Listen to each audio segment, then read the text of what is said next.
Ahoy there, Lorcana fans. Welcome back to Camp Quest. I'm Ian. A few weeks ago, right before Christmas, I posted a video that was showing off 5 lists for theme decks that I designed for you to be able to build out of your bulk, those extra rares and super rares that are under $1 in value, that you've got a million copies of. You probably don't even use most of them, as well as tons of commons and uncommons, and you can build theme decks designed to onboard new players with a deck that not only has a theme, but also is functional and playable and has a path to progression for that player to build a deck if they do decide to go to locals, go to a league, and start playing. 1, they won't get embarrassed. 2, they will obviously start with a base structure that they can try to upgrade by adding in and infusing other cards that are of higher rarity. And 3, with a consistent identity so that they can learn their deck, learn some of the fundamental components of the game without being overwhelmed or without having to buy a bunch of cards and build meta decks to start with. Like, I use these and I build these out of my bulk and just store them behind the counter at the store that we run League, so that when I get new players coming in wanting to learn, they bring their starter decks that Ravensburgers makes that just aren't that good. I'm hopeful for the 2-player starter decks that are going to come packaged together, coming out in set 12. But for now, the starter decks that Ravensburger puts out just aren't it. So I designed 5 decks previously that I posted about. You can go check out that video. But I also have 5 more theme decks. All of these are under $15 in singles. All of them are rocking a really cool theme, usually centered around a movie, and all of them are going to be a blast to be able to put together out of cards that you don't care about and give to new players, teach your friends, family, kids. That's what they're designed for. Now, they are intentionally not as maxed out powerful because we are trying to play with the idea that we're only putting in cards that are valued at about $1 or under. So we are leaving out other cards that might be great for it. I might highlight some of those throughout, but again, this is also designed to be a ecosystem where the decks are playing against each other in a relatively balanced way. So with all that in mind, here are 5 more theme decks that you can build to teach new players. All right, so we're starting off with Grown Up and Saving China. That little baby is all grown up and saving China. This is a Mulan theme deck that I think a lot of new players are going to latch onto and enjoy. Ruby Steel is a fun archetype. I'm hopeful that it gets more dedicated support along the way in these next couple sets, because honestly, these cards are a ton of fun. Of course, Mulan is an iconic franchise, movie, and character, and so being able to offer new players the chance to play a deck designed around one of Disney's most popular characters felt like a good idea. There's also some very powerful cards that create a baseline for not just this archetype, but for their respective colors that can be used if those players decide to get into the game and invest more fully. They'll already have some decent cards. So starting off, we have the 2 different 1-drop Mulans. Now, I know I'm going to see this in the comments. People are going to say, oh, but Ian, why are you playing the 1-drop damage Mulan when you have no way to move the damage or heal it? And the answer is shift targets. They are just that good. And when you're in this sort of ecosystem where like you're forced to play, into as much of one franchise as possible in order to create a cohesive theme that feels like you're playing out a movie. That's part of the idea of bringing these new players in, is they can pick up a deck and then like connect with the characters, and they don't start asking all of the questions of like, well, how come Genie's hanging out with this person, hanging out with that person? We save that. We save that for competitive play. For now, we are leaning into the theme and enjoying it. And so just having an extra shift target really does open up the cards in this deck, because as you can see, and we'll get there, but we have 2 Shift Mulans, 6 total copies, and so we really want enough copies of Mulan to make sure that these are getting played ahead of curve. We want to play them for their shift abilities. So we're playing those extra damage Mulans. Obviously, the 1-drop draw discard is just a fantastic card. We move into our 2-drop slot. We have 2 cards that do largely the same things. They buff things. This is where we get slightly off theme. One of the only 2 cards in the deck that are not Mulan centered. When you start digging into the Mulan cards that are legal and in rotation, I forgot to mention all these decks are legal. They're not using cards from sets 1 through 4 unless they've been reprinted. So, but both these cards, Grandmother Fa and Lumiere, are designed to buff your characters because at the end of the day, this Ruby Steel Mulan deck is a challenger deck. You are trying to challenge characters, and so we need to get buffing effects in play. And it's nice that we know, like you can tell your student that you're teaching, you can say, hey, look. Your 2-drop is always going to be able to buff things and make it easier to attack. It just creates that sort of redundancy that we like to see for these theme decks. So on 3, it gets a little weird. We have Li Shang, which is a fantastic unequal card, especially for the slightly lower power format that I'm sort of imagining. Being able to challenge ready characters is great, especially when you're boosting them up with your 2-drops. Mushu, on the other hand, lets you go right into your 4-drop Mulan, which can also challenge ready characters as well as evasives, and give it rush so she can come in and immediately start attacking ready characters. Mushu's fantastic. We have Fa Zhao, who, and I apologize if I'm pronouncing it wrong, who lets you get lore for challenging twice in a turn.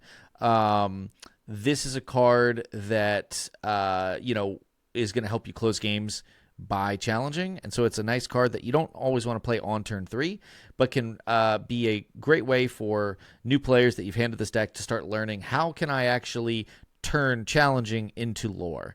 It's also important because we have omitted the 5-drop dual ink Mushu, not by choice, but because it's simply really way too expensive for a basic rare card. I think it's still like $3 a copy when I built this deck. So just something that was kind of throwing off the math of being able to like quickly churn these decks out at a low cost for these new players. Sometimes I'll buy some of the rares like in bulk. I'll buy like 12 copies of them, get them shipped to my house, and then package them all up. So anyways, we left out that Mushu, so Fa Zhao is helping gain lore through challenging. On 4, of course, we have this reckless, evasive attacking, ready character attacking Mulan, which is fantastic to come in, especially off the back of Mushu. But even when it comes into play, it checks what the opponent's doing. The Matchmaker lets you ding the opponent for lore. This is sort of a curve filler card. But honestly, the 4/3 stats and being able to take lore away from aggro decks, especially because you can rush it in with Mushu, it's actually not bad. And so in my very limited testing with this deck, I actually found that Matchmaker was pretty decent. This deck does struggle with card draw, as Ruby Steel always does, so we're working in this Queen of Hearts, which is the second non-Mulan card in the deck.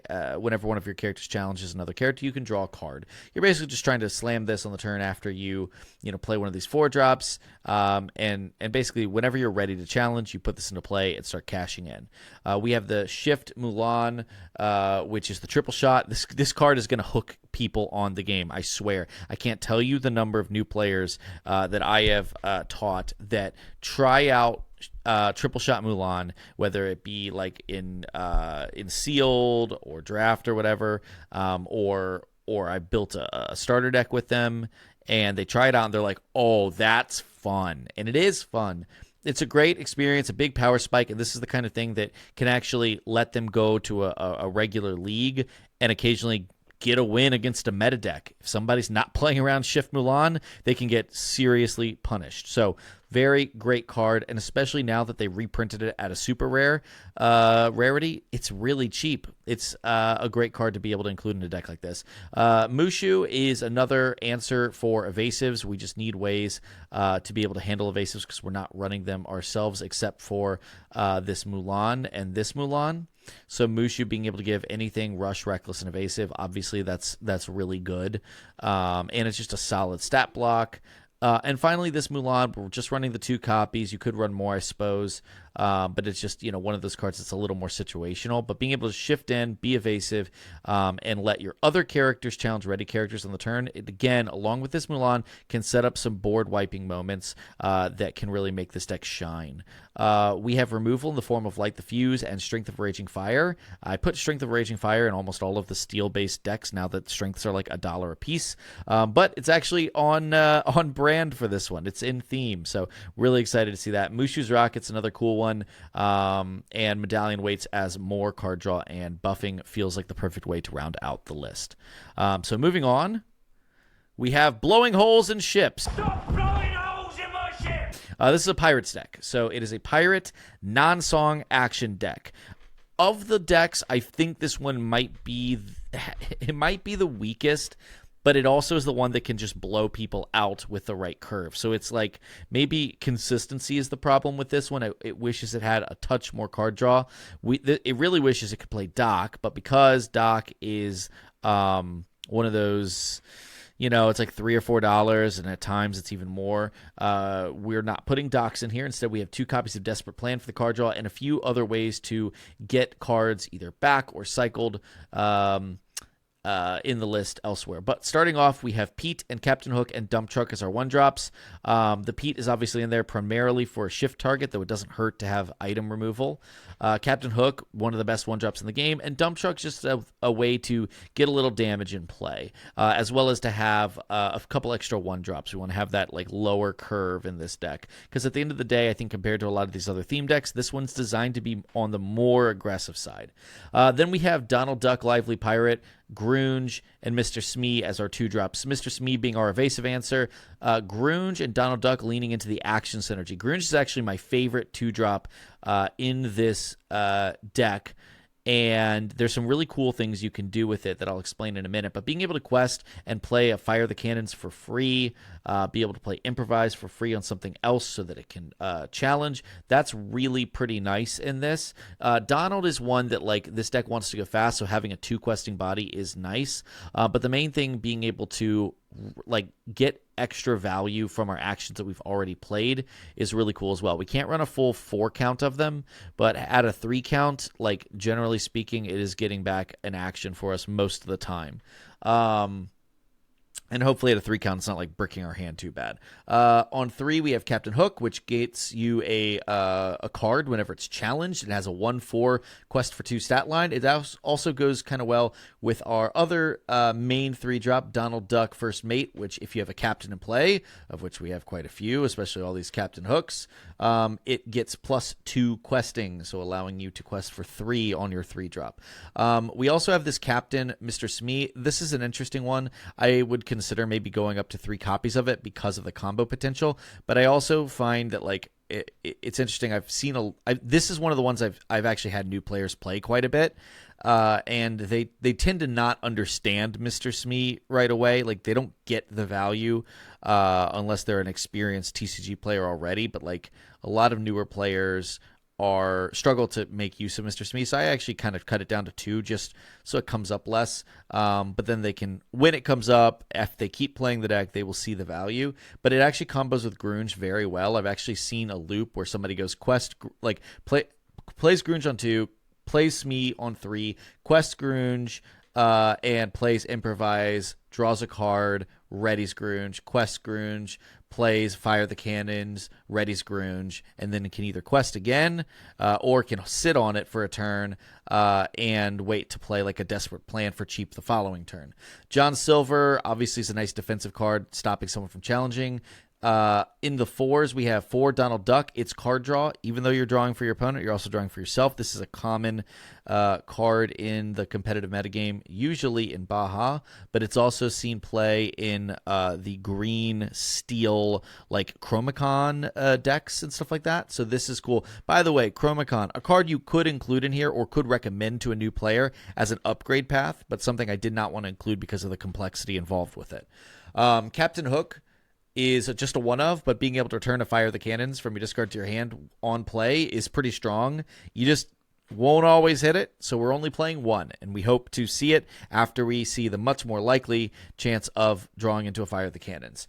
We have the Shift Captain Hook, which is pretty strong if you have to start challenging and sort of letting folks know that try this deck out. Hey, like, this guy is not a questing card, it is more of a responsive card, but at the same time, the 4/5 stat line quest for 2 is strong, and it is also inkable. Pete, on the other hand, is incredible because of its ability to shift in, quest for 2, and start protecting your pirate characters as an aggressive card. It's really, really quite good.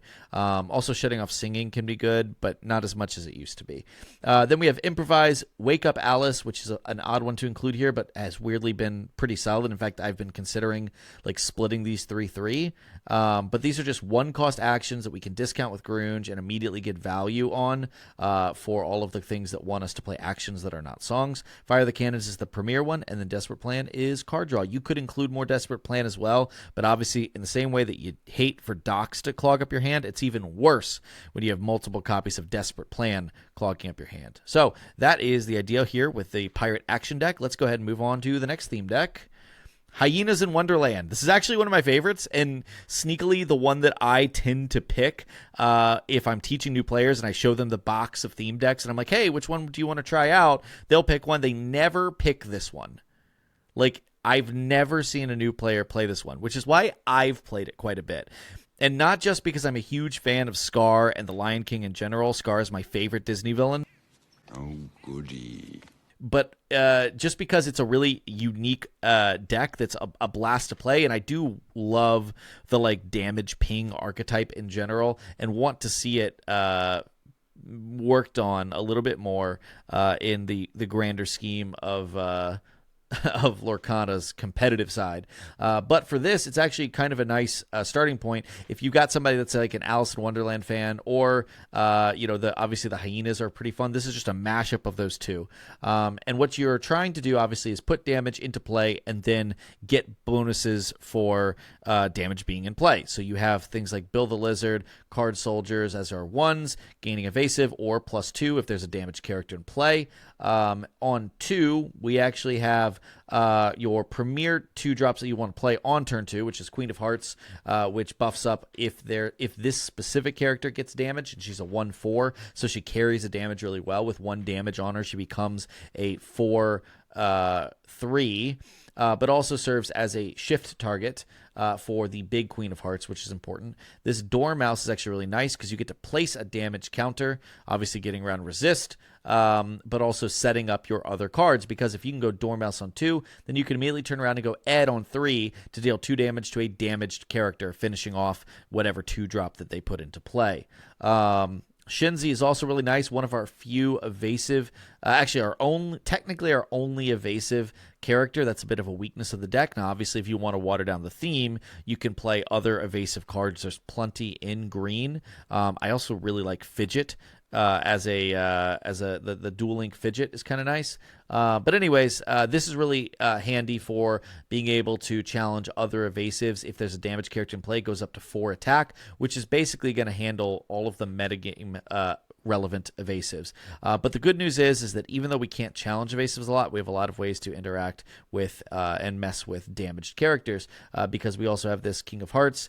Damaged characters can't challenge your characters, and March Hare, which does the exact same thing as Ed. Now, we have Scar as our primary draw engine. Whenever one of your characters challenges a damaged character, you may draw a card, and with it having Ward, it's very sticky. Teach your new players not to challenge with it and just to rely on it to generate you card advantage. Queen of Hearts, being able to shift in early. This is a really nice turn 3 play as well. If you played Queen on 2, playing this on 3 is really strong. A 2/6 body is pretty resilient at that stage of the game. And then your opponents are going to have to play characters, so they'll all come in with the damage counter so you can start messing with them. We have this Shenzi here, which gets +1 attack for each other hyena you have in play. We have a lot of hyenas. And whenever one of your hyena characters challenges a damage character, you can gain 2 lore. That's a way to sort of finish out games by challenging. Mad Hatter is another card draw engine that's important to point out to new players that it is basically like the opposite of Scar, but for both players. So whenever any damage character, yours or your opponent's, challenges anything, you get to draw. That can trigger a lot of draws. One other thing I'll throw back to is just this bonsai. Like, this is not a 2-drop you play on 2, but it's a way that you can tap down damaged characters and immediately start challenging into them. So that is a really useful tool as well. There are other cards in this color combination that do similar things. I stuck with the Hyenas because I wanted there to be a theme, and I liked this Shinzi. This is probably the only place Shinzi will ever see play, but it actually works if you play enough Hyenas, and in a sort of limited power, $10 theme deck, it kind of works. Other cards that you could play here would be like the Tweedledee and Tweedledum, where when it quests you can bounce a damaged character. That can be pretty strong. I've also elected not to play Wake Up Alice, mostly because whenever you bounce a character, it removes the damage from being in play, and because so many of your cards benefit from things being damaged and like over time, I kind of removed that. You could totally put Wake Up Alice back in. It's thematic, so I think that's totally on the board. We're playing Mosquito Bite and Malicious, Mean, and Scary and Potion of Malice as ways to continue to place damage.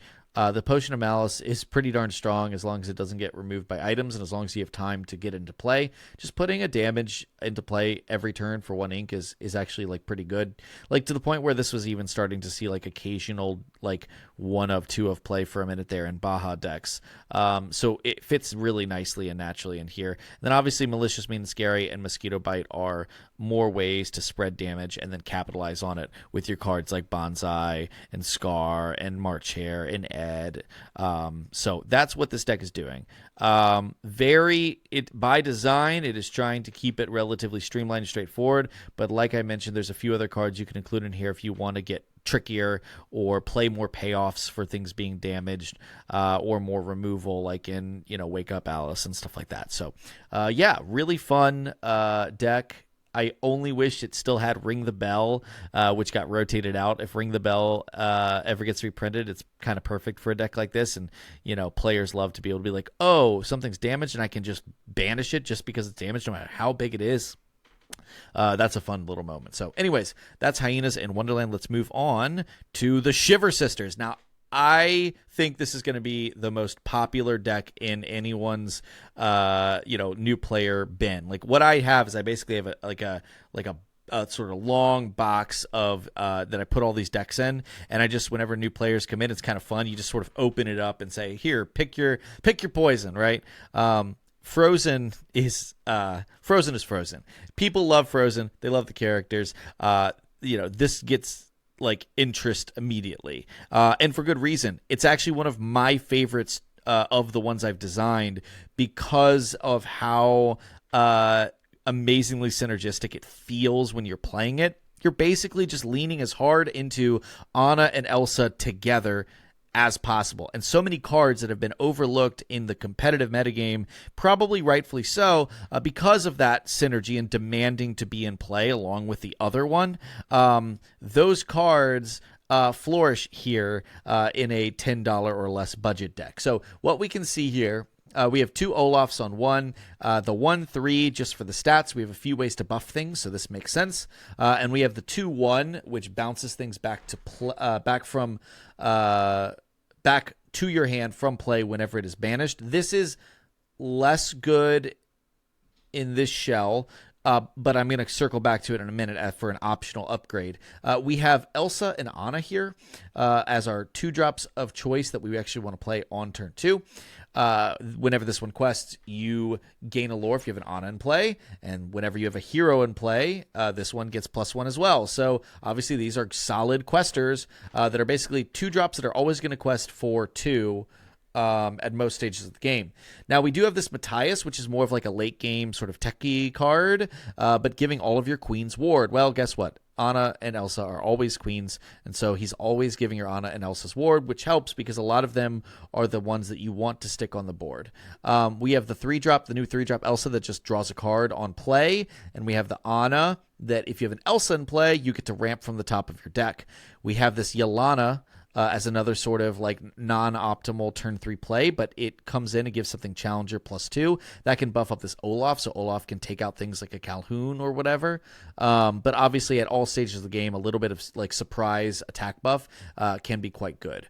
On turn 4, we have Ana, which comes down and freezes a character, saying, chosen opposing character can't ready at the start of their turn. Very strong, especially because of Quest for 2, and has support. This is a fantastic card, and one of the cards I wanted to build around when I was building this. We also have this Elsa, which is just a stat stick 3/4, but challenger +3.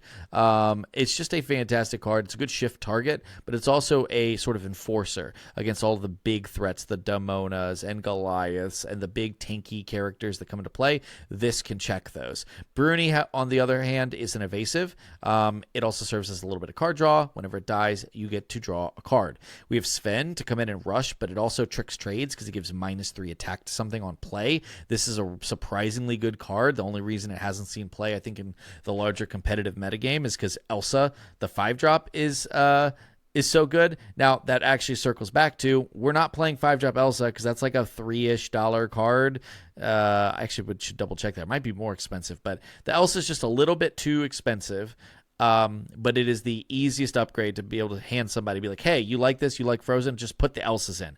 This builds a beautiful pathway towards Blurple. Now, granted, the meta Blurples are quite expensive, a lot of legendaries, but you can absolutely build a serviceable Blurple deck with a lot of the cards in here as sort of placeholders as you slowly accumulate, the meta staples, right? And so if you get that 5-drop Elsa in there, which is still pretty cheap, that's a great starting point, and it synergizes with all the Ana Elsa stuff here. So we have this Ana, which did see some brief competitive play, being able to shift for 4 and support. This, again, all of these support cards are great with working with these big butt characters. This 1/3 Olaf, this 1/4 Ana, all of them like to be able to get attack buffs and then challenge and live usually. So that can be really nice, but when it quests, if you have an Elsa in play, you get to draw a card. So this is one more way to draw cards in these colors. And then we also have this big Elsa. This is sort of the closer. Now, again, you could play 8-drop Elsa too, or in exchange for this, if I don't know, if somebody's pulled some 8-drop Elsas, you can tell them, hey, put those in, switch out the 7s for the 8s. But they are basically interchangeable in this format, and I don't think that this Elsa is that much worse.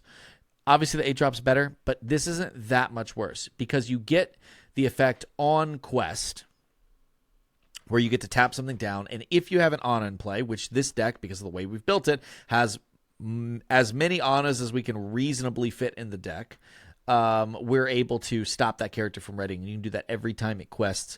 So, obviously, and it also shifts in for 4, so bringing that in that early in the game is actually pretty darn good, as opposed to the shift 6 that the 8-drop Elsa is. We have 2 copies of Can't Hold It Back Anymore because we're going to put a couple songs in there for people to learn that. It also gives us a way to move damage off of our characters. We have 2 copies of Ice Spike. Again, it's an item, so we can teach that mechanic. I just wanted to kind of showcase all of the options here. You could totally just go, 3 and 3 of 2 of them, or 4 and 2, or whatever. But I just wanted to show sort of the range of things we can include. Obviously, Into the Unknown is great, but that one is another $2 or $3 card, so we left it out. But Ice Spike's be able to come in, tap down a character. That's pretty nice. And then Elsa's Ice Palace. Ice Palace for 1! Ice Palace for 1! Not the best card, but in a freeze deck, which this is, it's trying to freeze things down. It can be pretty fun and introduce locations to the new player. So that is the Shiver Sisters. Really love this one. Oh, the Olaf. The thing I was going to say is you could totally swap out maybe the Yelena, or you could swap some of these out for the Kristoff, the boost Kristoff.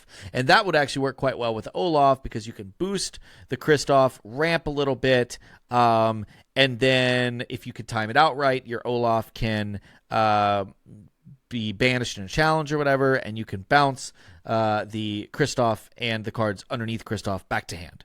So that could be kind of cool. I did not include that. I felt like I didn't really want to get too deep in the weeds with boost, especially teaching new players and stuff like that. So that's something I kind of left out for this one. It's sort of a fringe case, but Olaf still is just, I think, an on flavor one drop that's good to have in your collection. And there are one or two cards here and there, like maybe it would be worthwhile to bounce an Elsa back to hand so that you can draw a card or whatever, or bounce Sven so you can rush again, something like that. So.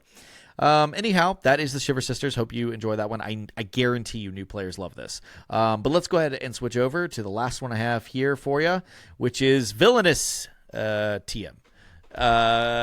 This is obviously homage to the Ravensburger OG, the Villainous board games, of which I have many expansions and copies of. The idea here is we are doing a damage movement deck, with all villains or villainous henchmen. So as you can see, we've got Pain and Panic, as well as our Hades, right? We have a couple copies of Madame Mim. We've got card soldiers with the Queen of Hearts, Shere Khan, Madame Medusa, Mother Gothel, Prince John, Demona, Ursula, the whole squad. This is a fun, like, Villains United deck that you really get to lean into being the bad guy. And it's especially fun because the damage movement mechanic in Ruby Amethyst is actually quite strong and well supported and conducive to a cheap budget deck like this one. So what are we doing here? We've got a few things, and by the way, this one is relatively flexible. There are other cards you could flit in and out of this list. I don't think any of these non-character cards that I'm showing you here at the bottom, I do think Everybody's Got a Weakness is perfect for this, but I don't think any of these have to be in the deck. I think that they're nice to have, but I don't think that they are need to haves, but I'll go over what they are and maybe some other options in a second. So we have Pain and Card Soldiers are one, which are Pain is a body, a 1/3 body that we want to take damage. Meanwhile, Card Soldiers is an enforcer. Once damage is in play, he can get stronger and start challenging. We have Madame Mim at 2 copies because it is a surprise way to buff up your attackers to be able to challenge, but it is still a 0/3 body, which goes really nicely with some of the cards that put damage into play. Meanwhile, our main 2-drops are the Queen of Hearts 1/4. I kind of threw this one out there for the other deck that used it, and the Shere Khan 3/3. Both of these are great. In fact, all of these but Card Soldiers are great for receiving the damage from Madame Medusa. We're at 3 copies of this Madame Medusa, mostly because it's better on the play than it is on the draw, but it's very strong on the play, and it's still decent on the draw, but sometimes you prefer one of the other 3-drops on the draw. What Madame Medusa lets you do is when it comes to play, you can deal 2 damage to one of your other characters to bounce a 2-cost or less back to hand. So imagine you go, turn 1 you play Pain, turn 2 maybe you play Shere Khan, and on turn 3, you play a Madame Medusa, deal 2 damage to your Pain, and return back to hand the Calhoun that they just spent their previous turn playing. That's pretty solid. So that's what Madame Medusa brings to the table. At other stages of the game, she's not quite as good, which is, again, why we have her down to just 3 copies instead of 4. Now, Mother Gothel is another solid one. It's not always the best turn 3 play unless you're facing aggro, in which case it's an amazing turn 3 play because you can start challenging with your 1s and 2s, and then you challenge with 1, take a little damage, challenge again, move that damage that you just took off of it and onto another thing of your opponent's. Prince John, meanwhile, is generally like the slightly better one against slower decks. Whenever your opponent plays a character, it takes a damage, but he's a 5/5 stat line. So whenever they play characters, he takes damage, which you then plan to move off of him. You can obviously do that a few different ways, but one of the main ways is this Panic on turn 4. We have Panic, which lets you move up to 2 damage counters from chosen character to another character. Obviously, Mother Gothel lets you do that as well. Again, we're maxing out these copies because she's just that good. Demona and Madame Mim, Elephant, these are your beefy challenger characters that you want to slam down, start hitting things, take damage on them. They can carry that damage for you then to move off with things like Panic, Mother Gothel, and can't hold it back anymore. Everybody's Got a Weakness, all of these things. Madame Mim in particular is quite nice because it can move up to 2 damage from itself at the start of every turn. obviously this is at the cost of having to bounce something back to hand, but because you have so many 1s and 2s, you're usually able to do that. And because you're moving damage, you're protecting a lot of the cards, and they're like not dying as fast. Depending on what you're playing against, they're not dying as fast, and so you're able to kind of bounce things back. And this sort of lack of tempo isn't quite as big of a deal. We have the boost Ursula. I know I just talked about how I didn't want to include boosts, but the one thing this deck isn't great at is dealing with evasives. And obviously, if you were not playing it on a theme or on a budget, you could include things like Genie or Iago. Iago would sort of fit the theme, I suppose. But in this case, like Iago would probably be instead of the Demona. But in this case, Iago's like a $3 or $4 card. Genie's like a $9 card. So we've opted instead for this Ursula, which is only about 50 cents. And what it's able to do is come into play big 4/5 stat line with 2 questing, but you can boost it. You only need to boost it once, so that's easier for people to remember. And once it's boosted, she quests for 3 and has evasive. Just an awesome, and of course is a villain. So we're staying on theme. Queen of Hearts is great card draw. You're going to be challenging a lot. Being able to draw a bunch of cards with that is nice. We have 1 copy of the Scar, mostly because I like it, and it's a way to surprise put damage in play. It's really only good when you already have other things in play of which to put that damage on. If it's the only card that you put in play, it has to banish itself, which kind of stinks. But it quests for 3. It puts damage in play for you then to move, and it deals 2 damage straight up to another character. So obviously, like that's pretty decent in the right spot, but that's why we only have 1 copy. It's just a cool flair card. I wanted to include it. We then have the 2 copies of the Hades Ruthless Tyrant, which is fantastic card draw. Obviously, this would never make the cut in a high-level competitive deck that would probably want to play Demona or something like that instead of this. But when we're on a budget, you really can't beat the amount of card draw and also the cool factor. Keep in mind, these theme decks, like players want to see like an ace. You know what I mean? Like they want to see like that card that you're like, oh, this is what I'm working up to. This card is so cool. Things like the triple shot Mulan, things like the 7-drop Elsa, right? Like, and that's what this Hades offers. And of course, with all that card draw, you really can do some damage. Now, for our non-characters, we are playing 4 copies of Everybody's Got a Weakness because it's just a fantastic way to, again, generate card draw, but also deal with opposing characters by moving that damage in a different way. Can't hold it back anymore. Same thing. We can exert a character and then soak all the damage onto it. It's kind of a powerful, like, a power spike. Just keep in mind, like, it is an uninkable song, so like you may consider like cutting this if you're worried about people, you know, struggling to understand those concepts of like, okay, how do I use a song? Okay, like a lot of new players really struggle with inking, and so like if you're trying to mitigate that, you could like take something like this out because it's a little bit more like difficult to wrap your head around when to use it. Magic Feather is mostly there because this deck sucks so much against evasives. I think in a perfect world, you'd put Iago's in for Demona, and then you'd be just fine. But because that is something we're struggling with, I've put the Magic Feather in. But again, you could put all sorts of stuff. I actually kind of had a little bit of fun playing the not super optimal Fragile as a Flower, being able to tap down a 2-drop or lower, draw a card. It's a song. It's an inkable 3-cost song. That was kind of fun. And you've got the Great Illuminary here. This is, I don't know about this one. I mean, you've got card draw from other sources, but I just kind of felt like this is the deck that you just really want to draw a ton of cards.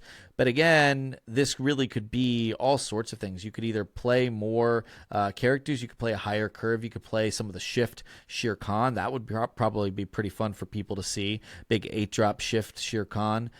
So these cards are like not necessary, but I just liked having them to sort of round out the deck and also show off song, item, location. So that's the idea. So that is Villainous TM, and those are all 5 of my new player theme decks. Just wanted to add them to the list. If you enjoyed this deck and you didn't see the old one, go back and check out the old one. That's got some of my other favorite of these new player theme decks. And of course, if you got new players in the area, even if you don't have all this bulk, maybe direct them to this. A lot of stores will have big boxes of bulk the players can go dig through and pull this stuff out, and this might be a good resource for them. Thank you so much. If you liked the video, like and subscribe. It really helps us out. And until then, we will see you on the next one.